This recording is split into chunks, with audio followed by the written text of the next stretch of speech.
운동 능력이 아직 말랑말랑할 때 사실 노출이 되는 게 좋긴 합니다. 어떤 아동들은 언어적으로 좀 우수한 아이들이 있어요.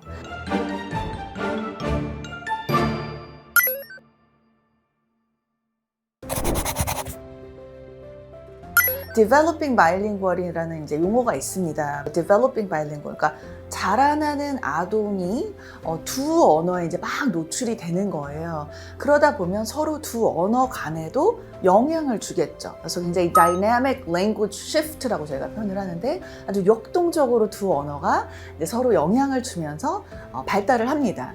이 두 언어가 이제 막 노출이 될 때 영향을 주는 요소들이 한 약 5가지가 있는데요. 첫 번째는 연령입니다. 언제 노출되느냐에 따라서 이것이 이제 막 역동적으로 변해갈 텐데, 많은 분들은 무조건 어릴 때 좋다라고 말씀을 하시는데, 물론 어릴 때 좋은 것들이 있죠. 왜냐하면 아이들이 처음 태어나면 굉장히 universal listener로 이제 태어난다고 했잖아요. 그러니까 굉장히 모든 말소리를 들을 수 있고 발음이 굉장히 용이해지고 잘할 수 있는데, 점점 자라나다 보면 브레인의 이제 시냅스가 변화되면서 bound listener로 바뀌죠. 그래서 사실은 발음적인 면에서 봤을 때는 운동 능력이 아직 말랑말랑할 때 사실 노출이 되는 게 좋긴 합니다.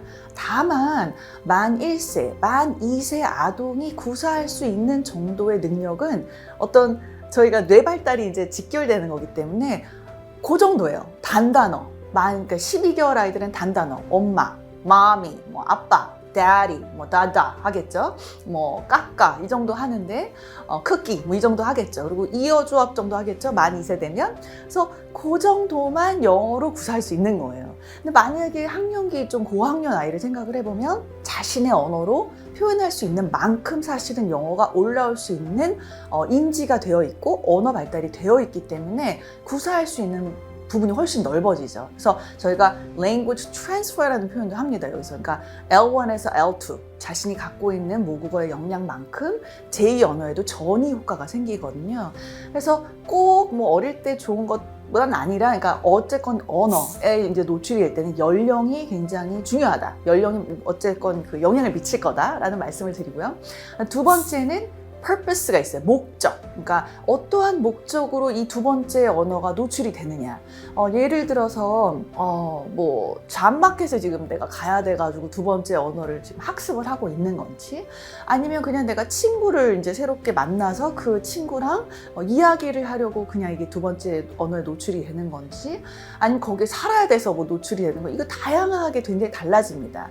그리고 그거를 생각해 보면 사실 제가 잠마켓이나 학교나 친구를 얘기를 했지만 그거에 따라서 이게 listening, speaking, reading, writing 다르겠죠. 영역이. 이게 시각적 영역으로만 필요한 건지. 그러니까 학습적인 거면 사실 reading, writing만 해도 될 거고, 그게 아니라 친구랑 얘기를 해야 되면 listening, speaking이 돼야 되겠죠. 그래서 auditory, 그러니까 청각적 도메인이냐 visual 도메인이냐가 나뉘게 될 수도 있고요. 아니면 listening, speaking, reading, writing이 다 필요한 거냐에 따라서 나뉠 수 있습니다. 그래서 목적에 따라서도 자신이 강화되는 영역이 달라질 수밖에 없어요.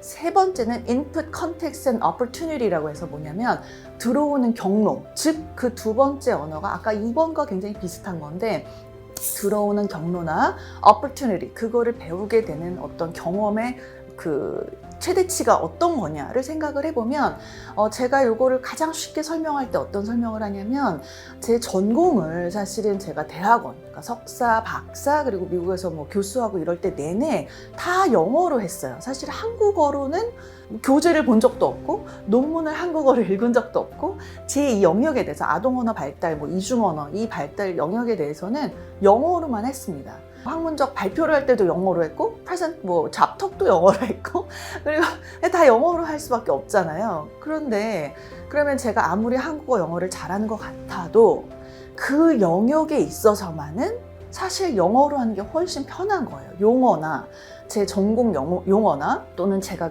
박사학위 논문 쓴 거에 대해서 한국말로 제가 발표를 준비할 때 처음부터 끝까지 정말 엄청 힘들게 번역을 해서 했어요. 왜냐면 단 한 번도 제 영역에 대해서 전공을 한국어로 발표를 해봤거나 한국어로 논문을 써봤거나 이렇게 해본 적이 없거든요. 그래서 아무리 한국어, 영어를 다 프로페셔널하게 하는 것 같지만 input context와 opportunity, 어떠한 경험과 경로로 이것을 계속 연습했느냐에 따라서 그게 달라지는 거예요, 능숙도가. 또 네 번째는 어떤 게 있냐면 두 언어가 typology, 얼마나 비슷하냐 또는 다르냐도 연관이 있습니다. 예를 들어서 한국 사람들은 뭐 일본어가 배우기 쉽다라는 말들을 하죠. 왜냐하면 어순이 비슷해서. 또는 Mandarin은 Cantonese, 굉장히 비슷해서 잘합니다. 또는 Spanish, French, 그러니까 프렌치 하는 사람들이 스페니쉬를 굉장히 쉽게 같은 이 계열이어서 굉장히 쉽게 배울 수 있거든요. 그런데 이제 그래서 한국어랑 영어는 사실 비슷한 게 많이 없어가지고 많이 좀 이제 어렵기는 하지만 또 무조건 비슷하다고 해서 typology가 비슷하다고 해서 다 좋은 건 아닙니다. cognate이라는 게 있어요. cognate 뭐냐면 그 인지적으로 컨셉은 비슷한데 생긴 게 비슷해요. written language. 예를 들어서 스페니쉬로 elefante, 그러니까 그 코끼리가 elephant거든요. 그럼 그 글씨가 비슷하게 생겼죠. 또는 telephone, 그 비슷하게 생기고 telephone이잖아요. 그러면 written language를 그걸 보면 사실은 만약에 어떤 사람이 저 같은 경우는 이제 프렌치를 만약에 hospital, 병원을 오삐따리거든요. 오삐따리를 먼저 학습을 했다. 그리고 나서 그 hospital letter를 보면 오삐따리 먼저 활성화가 될 수 있어요, 뇌에서. 되게 비슷하게 생겼으니까. 그러면 액티베이션이 되지만 그거를 인히비션, 억제를 하고 그대로 영어로 발음을 해내야 되는 어떤 과제가 있는 거죠. 그래서 사실은 무조건 비슷하다고 해서 배우는 데는 물론 쉽지만 막상 활동할 때는 구사하고 written language의 cognate이 겹치게 되면 어쩔 때는 액티베이션과 인히비션이 이제 또 진행될 수도 있다. 마지막으로는 어떤 아동들은 언어적으로 좀 우수한 아이들이 있어요. 어떤 아이들은 달리기를 잘하고, 어떤 아이들은 뭐 그림을 잘 그리고, 어떤 아이들은 노래를 잘하고, 이런 아이들이 있죠. talented feature가 있죠. 언어도 마찬가지입니다. 어떤 아이들은 언어를 배우는데 굉장히 talented한 아이들이 또 있어요. 그래서 그런 아이들이나 또는 성품이 좀 이렇게 막 브레이크다운해도 괜찮고 막 나가서 이렇게 되게 활발하고 내가 뭐 좀 길게 어떻게든 아는 언어로 막 구사하고 틀려도 되는 그런 아이들은 사실 배울 때 굉장히 빨리 배웁니다. 그래서 처음에는 쟤 되게 말 잘한다 라고 보일 수 있어요. 그 반대는 어떤 아이들이 있냐면 좀 완벽성 기질의 아이들. 그래서 뭔가 내가 완벽해질 때까지 말을 안 하고 이렇게 지켜보고 observe 하면서 배우는 애죠. 그래서 완벽해질 때까지 내가 지켜보고 관찰하고 그리고 나서 이제 딱 말을 트는 아이들.